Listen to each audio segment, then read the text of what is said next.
안녕하세요. 소아치과 전문의 주기훈입니다. 오늘은 구호흡에 대한 이야기를 해볼 거예요. 구호흡이라는 게 뭐냐? 입으로 숨을 쉰다 라고 해서 구호흡입니다. 원래 우리 입으로 숨을 쉬는 대신 코로 숨을 쉬는 게 정상인데 입을 항상 이렇게 벌리고 입으로 숨을 쉬는 거예요. 잘 때 보면 항상 입을 벌리고 자는 사람들이 있잖아요. 특히 성장기 아이들 중에서도 요즘에 점점 그런 경우가 늘어나는데 요즘에 비염이 진짜 많이 늘었거든요.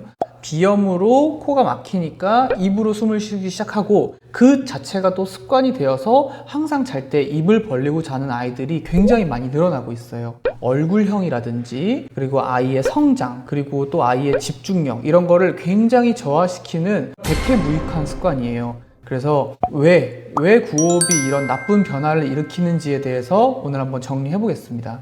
첫 번째로 얼굴과 치아의 변형을 일으킬 수 있어요. 우리 주변에 이제 옛날에 이제 학창 시절에 보면 이런 얼굴들이 한 명씩은 꼭 있었을 거예요. 항상 입이 이렇게 벌어져 있고 뭔가 이렇게 다크서클이 심해요. 사실 애들이 다크서클 생길 일이 거의 없거든요. 뭔가 항상 피곤해 보이는 얼굴. 그런 친구들이 보면 대부분 얼굴이 약간 이렇게 길쭉하고요. 그 다음에 앞니가 살짝 돌출되어 있고 아래턱은 이렇게 뒤로 이렇게 떨어져 있는 약간 무턱형 얼굴입니다.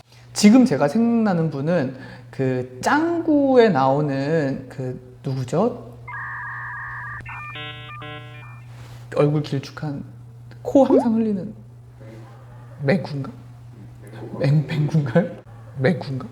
아무튼 제가 몇 캐릭터가 지금 생각이 나는데 TV를 볼 때마다 저분은 구호흡을 하시는 분이구나 라고 굉장히 느낄 때가 있어요. 근데 이게 무서운 게 한번 얼굴형이 성장기 때 계속 구호흡을 하다 보면은 얼굴형이 그렇게 변해서 굳어버려요. 그러면은 나중에 성인이 되어서 이 안으로 들어간 턱이라든지 이런 거를 되돌리기가 굉장히 어렵습니다. 그러니까 성장기 때 애초에 구호흡을 안 하도록 바꿔주는 게 제일 중요해요. 자, 두 번째로 입안이 건조해지다 보니까 각종 건강 문제가 생겨요. 아시다시피 우리의 입안은 항상 촉촉하게 유지되는 게 정말 중요한데요. 일단 첫 번째로 입안이 건조해지면은 입안에 그 입냄새를 일으키는 세균이 되게 득세를 하게 돼요. 이 세균들은 건조한 환경에서 굉장히 잘 자라거든요. 그래서 입을 벌리고 자는 혹은 이렇게 막 건조한 겨울철에 아침에 일어나면 입냄새가 더 심한 거예요. 왜냐하면 입이 말라 있으니까. 침으로 인한 이제 우리가 자정작용이라고 하는데요. 물이 항상 고여 있어야 이게 충치도 덜 생기고 치아의 표면도 깨끗하게 유지가 되는데 치아를 넘어서서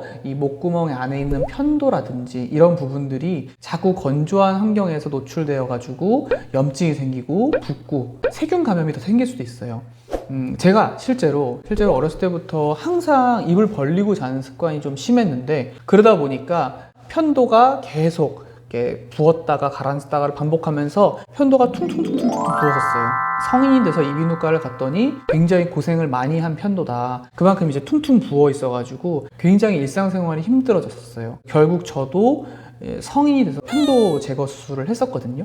그 이후에는 이제 숨 쉬는 게 편해져가지고 코골이도 없고 굉장히 숙면을 취하고 있는데 이런 식으로 구호흡에서 시작된 요 작은 습관이 전체 건강에 큰 영향을 미칠 때가 있어요.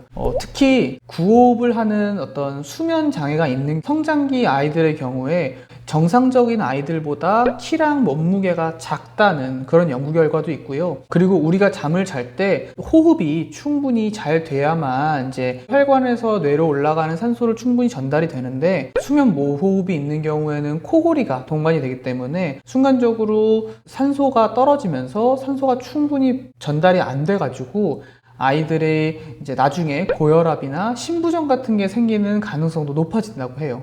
그리고 또 아이들의 경우 이제 충분히 숙면을 취하지 못하는 경우가 있으면 항상 피곤하고 집중력이 떨어지고 하다 보니까 요즘에 그 ADHD라고 많이 들어보셨죠? 그 집중력 결핍과 과잉 행동 장애. 이런 안 좋은 증상이 더 많이 발생한다는 연구 결과도 보고되고 있습니다.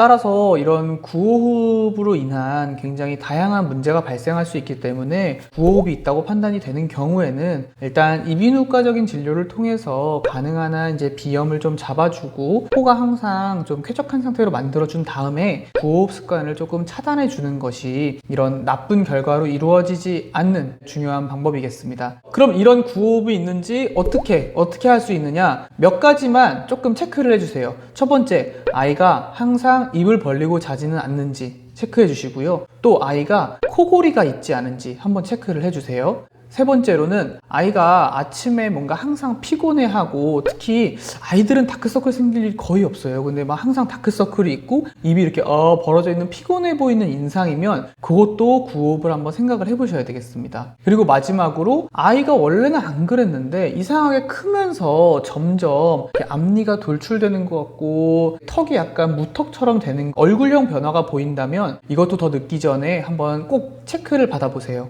물론 유전적으로 생기는 문제도 있겠지만 원래 안 그러던 아이가 얼굴이 변형이 된다면 요거는 구호흡으로 인한 변화를 한번 의심해 보셔야 됩니다. 네, 오늘은 입으로 숨을 쉬는 구호흡이라는 습관에 대해서 알아봤는데요.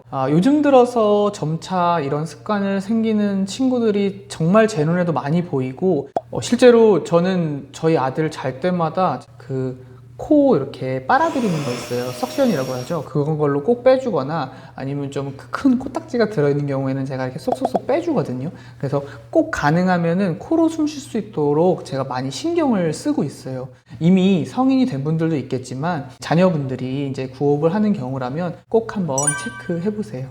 네, 저는 다음번에 또 유익한 내용으로 돌아오도록 하겠습니다. 이상 소아치과 전문의 주기훈이었습니다. 감사합니다.